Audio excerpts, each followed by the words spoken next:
नमस्कार मंडळी. भूतांच्या गोष्टी ऐकायच्या आहेत का? हो. मग चला माझ्यासोबत. कुठे? भूतांच्या जगात. आज आपण जो सत्य अनुभव ऐकणार आहोत त्याचं नाव आहे पोतराज. सदरील अनुभव आपल्याला सचिन राऊत यांच्याकडून मिळाला आहे. नमस्कार.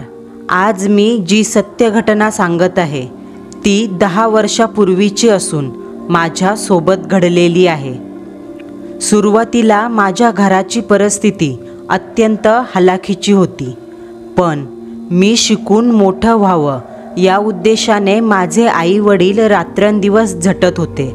आमची परिस्थिती माझ्या शिक्षणाच्या आड येऊ नये म्हणून मला 4थीपासून मामाने त्याच्याकडे घेऊन जायचं ठरवलं.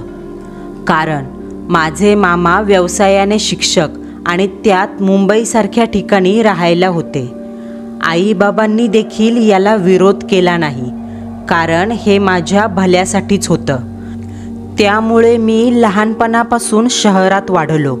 अधूनमधून कधीतरी गावी आईबाबांना भेटायला येत होतो, पण यामुळे मी गावच्या वातावरणापासून, संस्कृतीपासून थोडा दूरच राहिलो. कालांतराने गावी जसजसा विकास होऊ लागला तसतसा जमिनीला भाव येऊ लागला. त्यामुळे आमची परिस्थिती चांगलीच सुधारली. आणि अशात एका उन्हाळ्याच्या सुट्टीत मी गावाकडं आलो होतो. मला आजही चांगलं आठवतंय. तो दिवस होता 2 मे 2014चा. वार होता शुक्रवार आणि त्या दिवशी अक्षय तृतीयाचा सण होता. घरात मस्तपैकी आईने पुरणपोळ्यांचा बेत केला होता. मी अनायसे सुट्टीसाठी घरी आलोच होतो. दुपारी साधारण 1:30च्या सुमारास मी मस्तपैकी पोळ्यांवर ताव मारून आमच्या घराच्या बाजूला असलेल्या कडुलिंबाच्या झाडाखाली अंग टाकलं. गावात काही मुलं माझ्या ओळखीची झाल्याने ती अधेमध्ये गप्पा गोष्टी करण्यासाठी माझ्या घरी येत होती.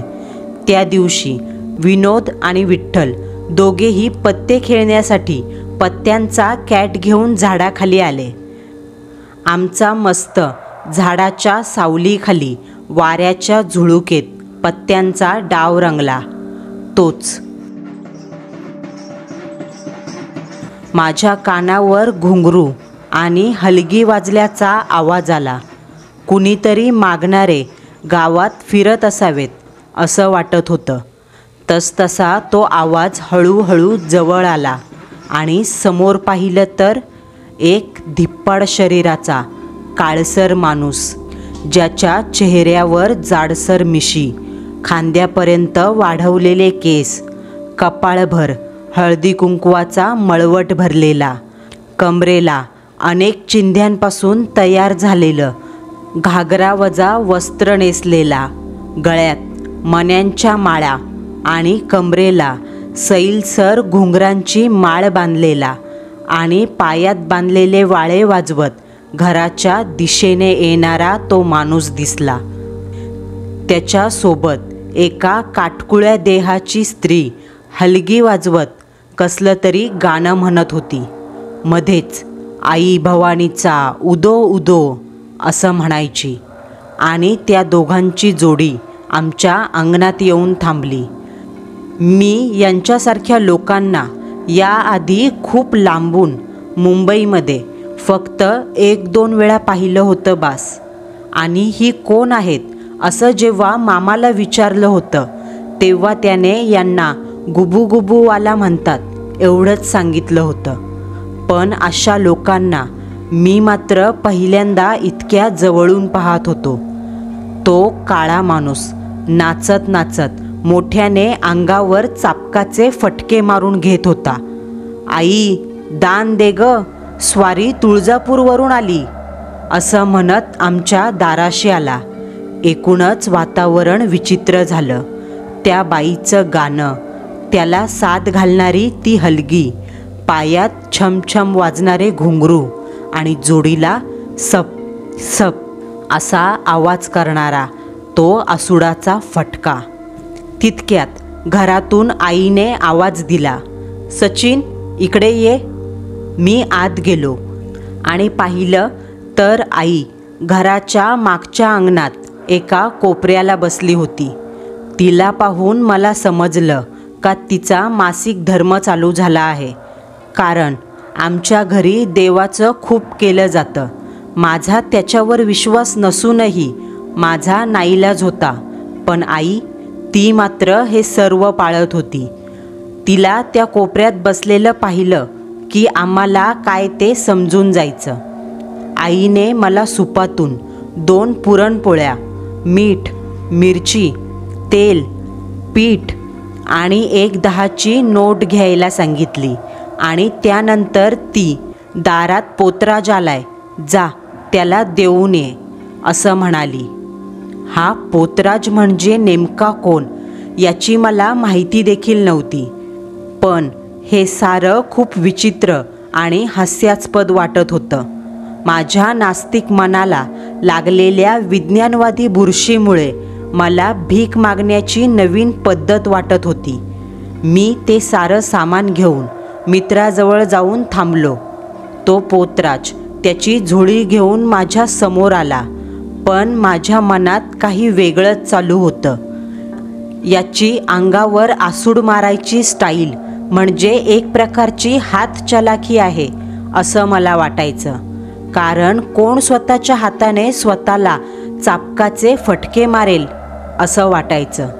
माझी आई एवढं कष्ट करून कमावते आणि हे लोक दारावर कोणत्या तरी देवाचं नाव घेऊन फसवतात. यांना असं सहजासहज काहीच द्यायचं नाही. यांना अशी अद्दल घडवायची का ते परत दारावरच येणार नाहीत असं माझ्या मनात आलं. मी आधी आई आपल्याकडे पाहत तर नाही ना याची खात्री केली आणि त्या पोतराजाला म्हणालो, हे बघा तुम्ही अगोदर आम्हाला नीट नाचून दाखवा, मग आम्ही या पोळ्या तुम्हाला देऊ.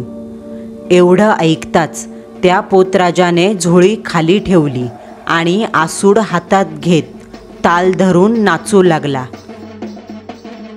विनोद आणि विठ्ठल माझ्याकडे पाहू लागले. त्यात विनोद तर म्हणाला देखील, यांची चेष्टा करायची नसते. माहीत नाही तुला हे कोण आहेत. पण मी उलट त्यालाच गावंढळ म्हणत गप्प केलं. थोडा वेळ झाल्यावर तो पोतराज थांबला आणि म्हणाला, पोरांनो थोडं पाणी द्याल का. विठ्ठल बाजूच्या रांजणातील पाणी द्यायला उठला. तोच मी त्याला अडवत, काय राव मोजून 2 मिनिटात तहान लागली. अजून तर तो आसूड मारून दाखवला नाही. जरा तो पाठीवर वाजवा, पाणी काय देतोच तुम्हाला. त्या तहानलेल्या पोतराजाने मागे होत जरा रागातच अंगावर सप सप करत आसूड ओढला.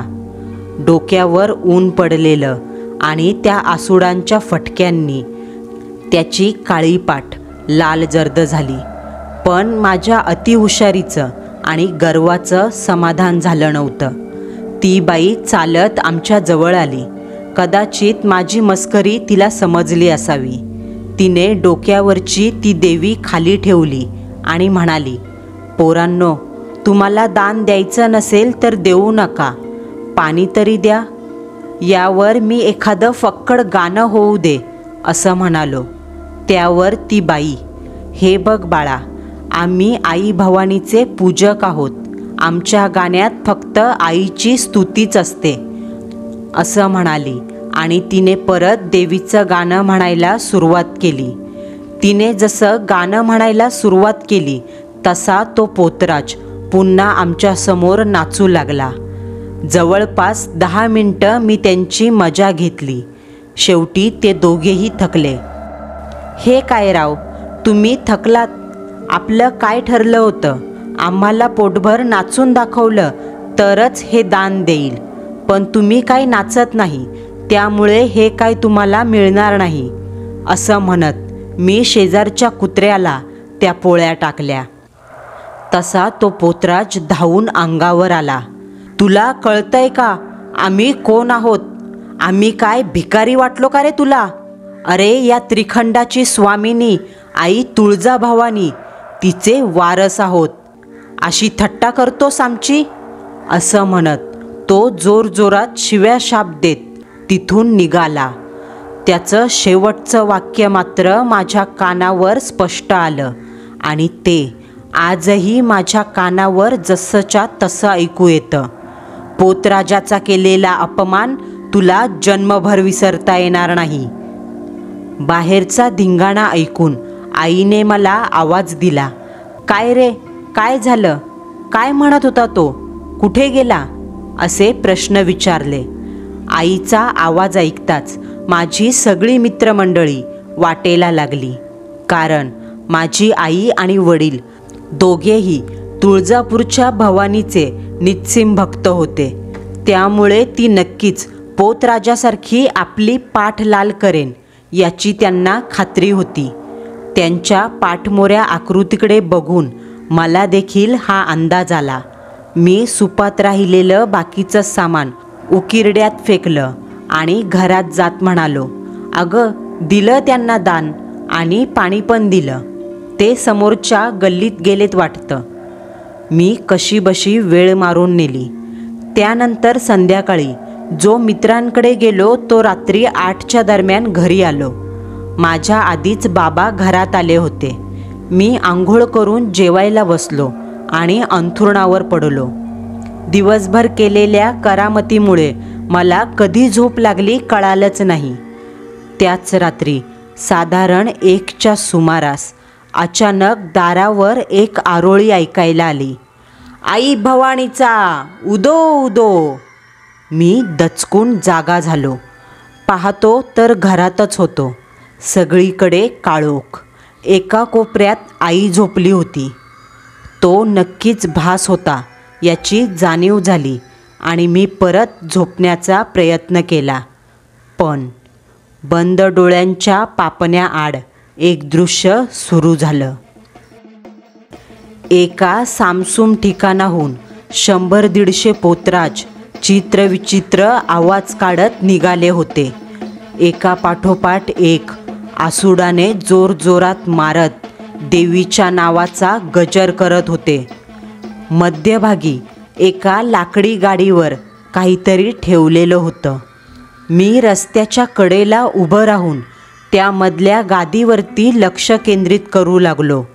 सगळे पोतराज त्या भोवती फेर धरून नाचत होते. त्यांचा तो गाडा अचानक तिथून हलायला लागला तशी माझी नजर आत गेली. सगळ्या बाजूंनी लाल रंगाचा पोत पेटवला होता आणि मध्यभागी लिंबाच्या पानांचा सडा होता. त्या पानावर एक आरास करून देवीची मूर्ती ठेवली होती. तिच्या गळ्यात असलेली पिवळ्या लिंबांची माळ आणि कवड्यांची माळ चकाकत होती. बाजूलाच पुरणपोळीच्या नैवेद्याने भरलेलं ताट होतं आणि थोडं पुढे गाडीवानासाठी मुंडकं नसलेलं कोंबडीचं धड. एका विचित्र संगीताची जोड त्या वातावरणाला अजूनच विचित्र बनवत होती.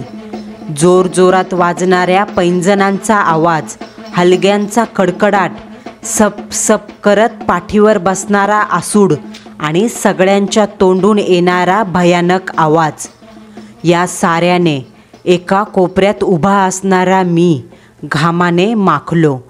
पण कदाचित माझं अस्तित्व त्यांना जाणवत नसावं. ते आपल्याच धुंदीत नाचत होते. हळूहळू मला तो आसूड माझ्या पाठीवर लागल्याचं जाणवू लागलं. देवीचा गाडा ओढणारा जेव्हा गाड्याचा दांडा खाली ठेवून सगळ्या पोतराजांच्या मध्यभागी गेला तेव्हा सगळे शांत झाले. त्याने खांद्यावरचा आसूड काढला. त्याचा समोरचा भाग उजव्या हातात पकडून डोक्यावर गरगर फिरवला आणि डावा हात खाली करत जोरात पाठीवर मारला. तसा सपकन माझ्या पाठीला एक चाबूक ओढल्यासारखा फटका बसला. त्याची वेदना एवढी होती का मी जोरात ओरडत खाडकन डोळे उघडले. पाहतो तर माझ्यासमोर बाबा लाईट लावून कधीचे बसले होते. मी झोपेत जोरजोरात ओरडत होतो म्हणून ते मला उठवण्याचा प्रयत्न करत होते. आईसुद्धा तिच्या जागी उठून बसली होती. बाबा म्हणाले, काय रे, काय झालं तुला? कसलं स्वप्न बघितलंस का? अरे कधीपासून तुला उठवतोय? का ओरडत होतास? आणि एवढा घाम का आलाय? बाबांनी असं विचारत मला पाणी दिलं. मी एकाच घोटात तो ग्लास रिचवला आणि आईकडे पाहत, आई, तो सकाळचा माणूस मला मारत होता ग. खूप लोक होती, मला ते सोडणार नाहीत ग, असं म्हणून रडू लागलो. बाबांनी माझ्या खांद्यावर हात ठेवला तेव्हा त्यांना जाणवलं माझं अंग तापाने फणफणलं आहे. आईच्याही डोळ्यात अश्रू आले होते. बाबांनी मला काय होतंय ते विचारलं, पण मी काहीच सांगण्याच्या परिस्थितीत नव्हतो. आईने त्यांना थांबवून, आपण सकाळी बोलूया, आता झोप, बाबा आहेत शेजारी, तुला काहीही होणार नाही, असं म्हणाली. मी अंथरुणावर अंग टाकलं. काही केल्या झोप लागत नव्हती, पण तसेच डोळे मिटून पडलो. रात्री कधी झोप लागली कळालंच नाही. सकाळी 8च्या सुमारास जाग आली. बाबा शेतावर निघण्याच्या तयारीत होते. मी काही वेळ अंथरुणावर पडून राहिलो. तसा आईने आवाज दिला, सचिन, 8 वाजलेत, उठ आता, आवरून घे, असं म्हणत मला अंथरुणावरून उठवलं. कदाचित रात्रीचा प्रसंग ते दोघेही विसरून गेले असावेत. मी काहीही न बोलता उठलो आणि आंघोळीला बसलो. जसा कोमट पाण्याचा पाठीला स्पर्श झाला तशी एक वेदनेची तीव्र कळ सर्वांगातून गेली. मी जोरात किंचाळलो. त्यावेळी पहिल्यांदा आमची आई तिचा नियम मोडून घरात आली. आई आणि बाबा धावतच माझ्या जवळ आले. काय झालं सचिन तुला? असं म्हणाले. मी त्यांना पाठ दाखवली. हे पाठीवरचे ओरखडे कसले? बाबांनी पाठ पाहत विचारलं. लालबुंद झालेली पाठ पाहून, नक्कीच रात्रीचा प्रसंग हा भास नव्हता हे सिद्ध झालं. आईने मला पाटावरून उठवलं. हळूवार मायेच्या स्पर्शाने तिच्या पदराने माझं अंग पुसलं. पाठीवर झालेल्या वेदनेने माझ्या डोळ्यात जरा जास्तच पाणी येत होतं. बाबांनी कपडे घातल्या मला गाडीवर बसवलं आणि दवाखान्यात नेलं. डॉक्टरांनी तपासून, फार काळजी करू नका, जखम भरेपर्यंत आराम करा, असं म्हणत मलम आणि काही गोळ्या दिल्या. त्यांनाही त्या व्रणाचं नेमकं निदान करता आलं नाही. औषध घेऊन मी घरी आलो. अंगातील ताप अजून गेला नव्हता. साधं जेवण केलं आणि गोळ्या घेऊन झोपलो. आज खूप अस्वस्थ वाटत होतं. दुपारच्या वेळेस रोजसारखे मित्र बोलवायला आले, पण प्रकृती बघून त्यांनी माझ्याशिवायच जाण्याचा निर्णय घेतला आणि ते निघून गेले. रात्र झाली. आईने अंथरुणावरून उठवून मला जेवू घातलं. तापाने मला जेवणच गेलं नाही. तरीही थोडंसं खाऊन मी गोळ्या घेतल्या आणि झोपलो. पण गेले 3 दिवस रोज तेच स्वप्न पडू लागलं आणि आसुडाच्या जखमांनी माझी पाठ भरू लागली. आणि 4थ्या दिवशी तर रात्री 1च्या सुमारास तोच कालसारखा प्रकार सुरू झाला. एक काळाकुट्ट पण धिप्पाड शरीरयष्टीचा, केस खांद्यावर आलेला, कपाळावर कुंकू, तोंडात लिंबाच्या पानाचा ढगळा, कमरेला रंगीबिरंगी पिसे गुंडाळलेला तो पोतराज खांद्यावर आसूड घेऊन माझ्यासमोर खुर्चीत बसला होता. त्याची ती भेदक नजर अंगाचं पाणी करत होती. चल उठ, आपल्याला आईचा गाडा ओढायचा आहे, असं मला एकसारखं म्हणत होता. ते विकृत दृश्य पाहून मी घाबरलो आणि जागेवरती उठून बसलो. डोळ्यासमोर काळोख होता. प्रकाशाची काही किरणं फक्त त्याचं अस्तित्व दाखवत होती. बाजूला आई आणि बाबा झोपलेले, पण तो खुर्चीत तसाच बसून होता. त्याच भेदक नजरेने मला उठण्याचा इशारा करत होता. त्याला वश झाल्यासारखं मी तिथून उठलो. माझं शरीर तिथंच खाली पडलं होतं, पण मी उठलो होतो. त्या निपचित पडलेल्या माझ्या शरीराकडे मी पाहू शकत होतो.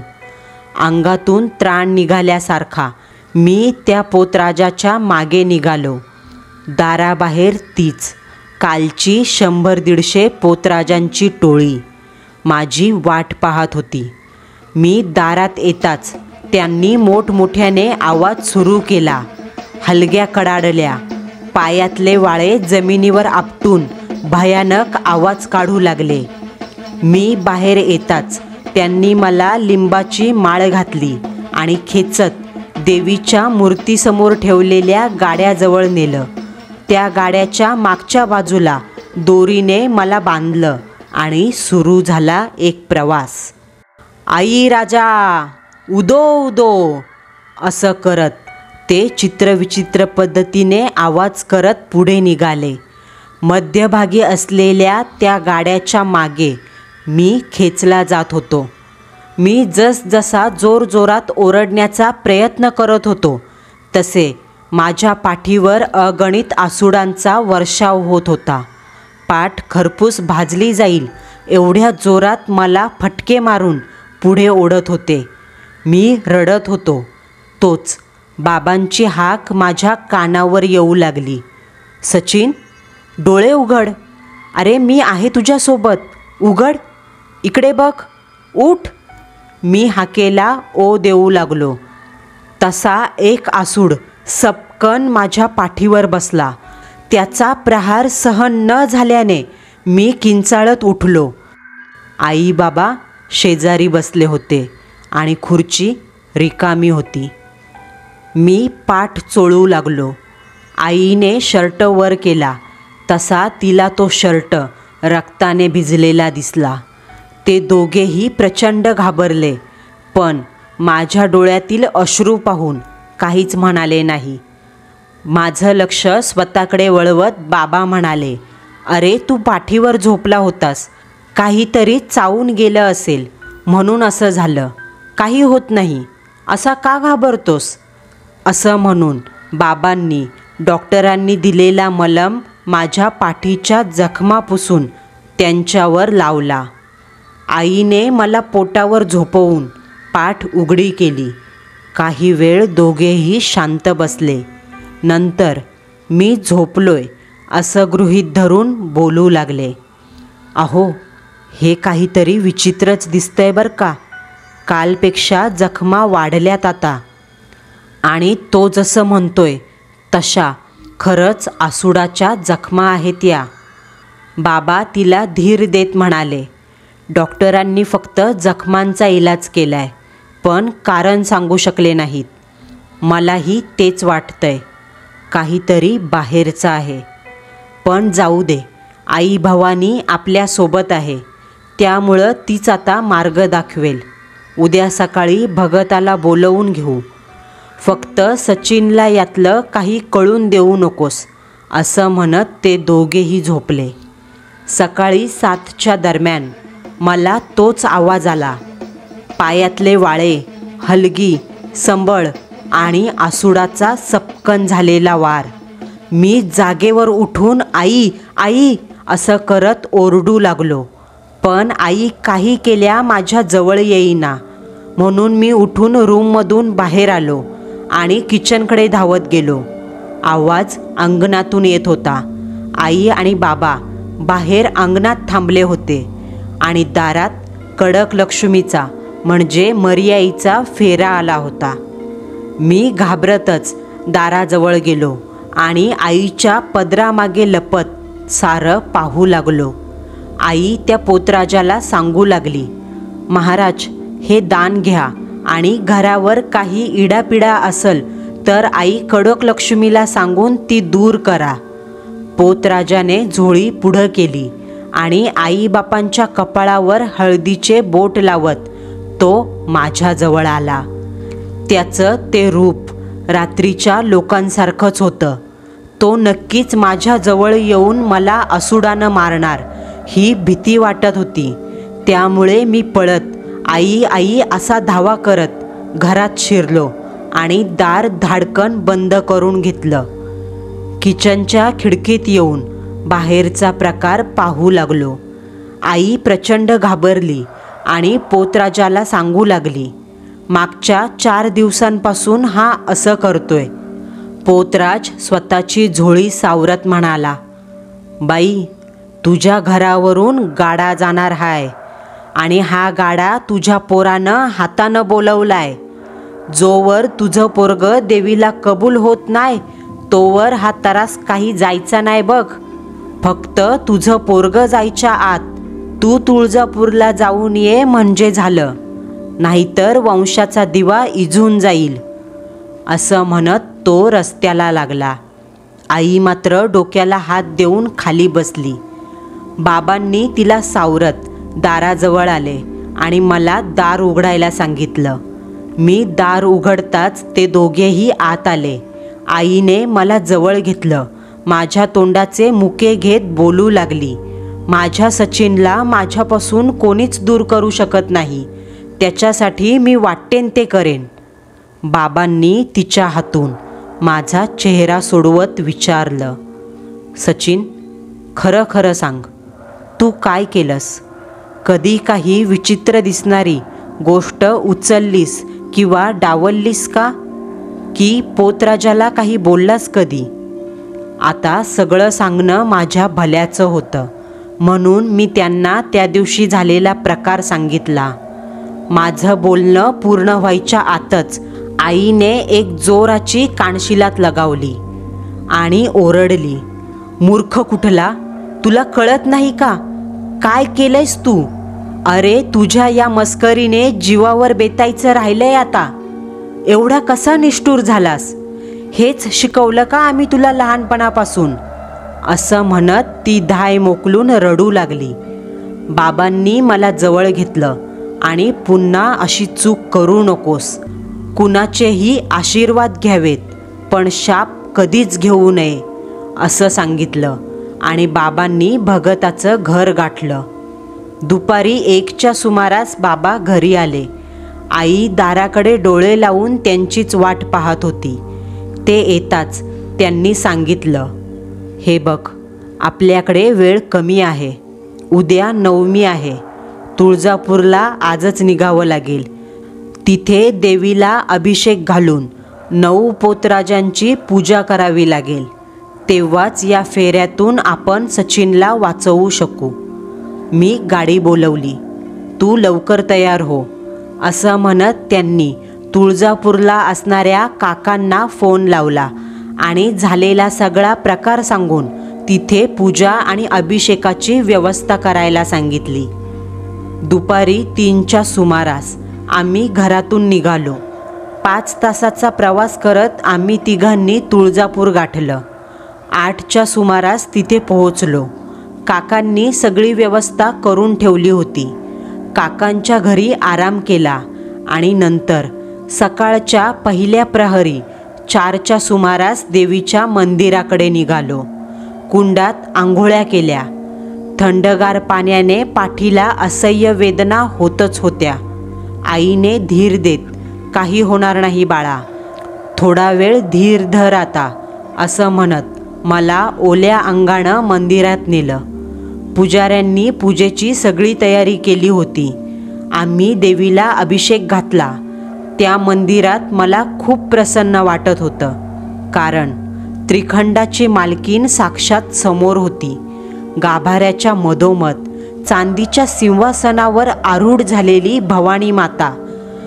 तिने एका हातात महिषासुराची शेंडी धरली आहे तर दुसऱ्या हाताने त्याच्या बरगडीत त्रिशूळ खुपसला आहे. तिच्या उजव्या पायाखाली महिषासूर आणि डाव्या बाजूला सिंह आणि पुराण सांगणारे मार्कंडेय ऋषींची मूर्ती आहे.